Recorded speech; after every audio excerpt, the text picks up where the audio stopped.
You know how sometimes the simplest questions, they turn out to be the hardest to answer? Well, we're going to dive into one of those today. It's a problem that looks super easy at first glance, but it quickly becomes this massive challenge, something that even our best computers struggle with. Let's kick things off with a little puzzle, something you can picture in your head. Okay, so picture this.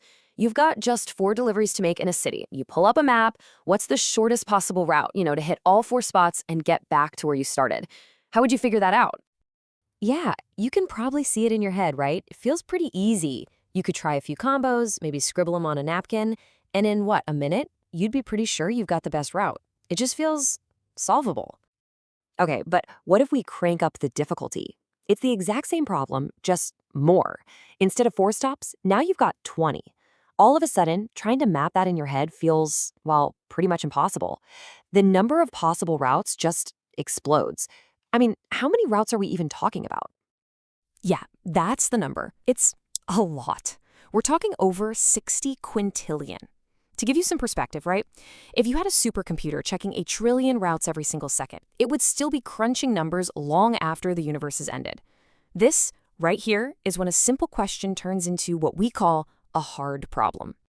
So yeah, this little puzzle is actually a famous one. It's called the traveling salesman problem, and it pops up everywhere, like in real-world logistics, package delivery, even designing computer chips. It's the classic example of a problem that's just deceptively simple and incredibly hard to get perfectly right. And the traveling salesman problem isn't some weird outlier. There's this quote from a famous textbook that says it all. There are some problems for which no efficient solution is known. It's part of this whole family of problems that are just fundamentally tough. We just don't have a fast, efficient way to find that one perfect answer. So, to get a handle on all this, computer scientists came up with a way to categorize these challenges. You can think of it like a map of hard problems. It helps us figure out what kind of beast we're dealing with and, when it's time to try a different tactic. All right, first up is a group called Class P. You can basically think of these as the easy problems. Now, easy doesn't mean they're trivial, just that they're predictable. A computer can solve them in a reasonable amount of time. Like, if the problem gets twice as big, the time to solve it might get, say, 4 times bigger. It grows, but it doesn't just explode into the age of the universe. It's manageable. Next, we've got class NP, and this is a super important one. A lot of people think NP means not easy, but it actually stands for something a bit nerdy, non-deterministic polynomial time. But here's the key idea. A problem is in NP if you can check an answer really fast. Think back to our delivery route. If I just handed you a route, you could add up the distances in no time to see how long it is, right? The tough part isn't checking the answer, it's finding that needle in a haystack answer to begin with. So this here is the map I was talking about. You can see Class P, the easy problems, are inside this bigger bubble of NP problems. But then you've got these other zones, NP Complete and NP Hard. Those NP Complete problems, like our traveling salesman, are kind of the heavyweights of NP. They're the hardest of the hard. And here's the wild part. If you could find a fast way to solve just one of them, you'd basically have a key to solve all of them, which leads to this massive million-dollar question in computer science: does P equal NP? In other words, are problems that are easy to check also secretly easy to solve? The short answer is probably not. Most experts are pretty sure they're different. Let's just sit with that for a second. The idea that some problems are just hard, like fundamentally. It's not about us failing or our computers not being good enough. It's kind of woven into the universe. And honestly, there's something kind of comforting about that. Accepting it isn't giving up. It's actually the first step to finding a smarter way forward. And that brings us to this really beautiful idea. If we know that finding the absolute perfect answer is basically impossible, well, what if we change the question? What if we stop chasing perfection and instead aim for something that's just good enough? This is where we get into the art of approximation. So here's the choice we have, right? On one hand, we can chase the perfect answer, a search that, like we said, could literally take longer than the universe has been around.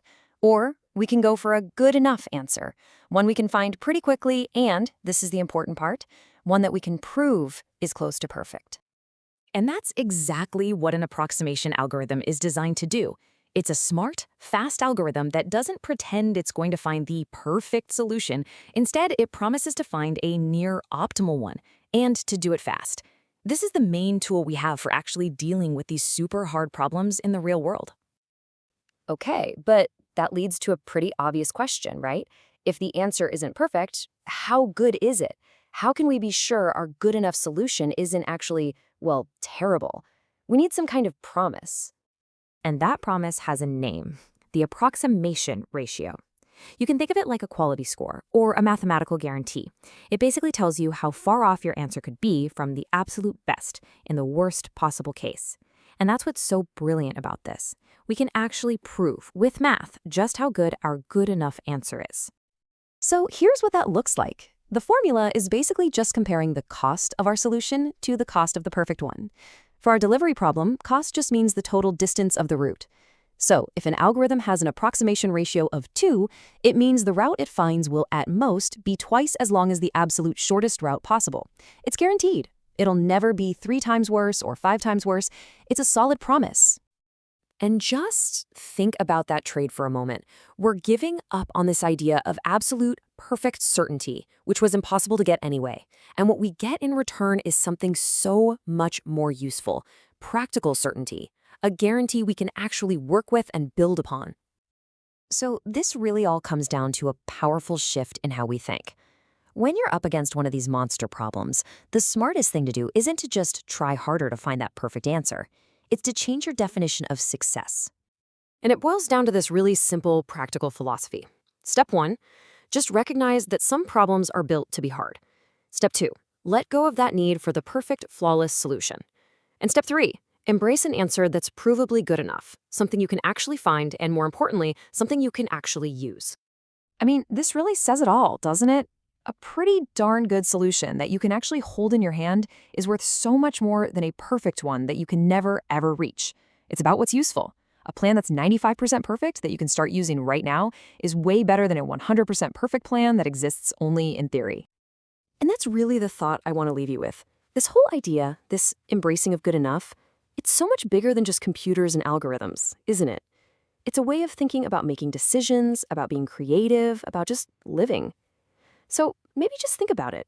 Where in your own life could you find a little bit of power by letting go of perfect and embracing a good enough way forward?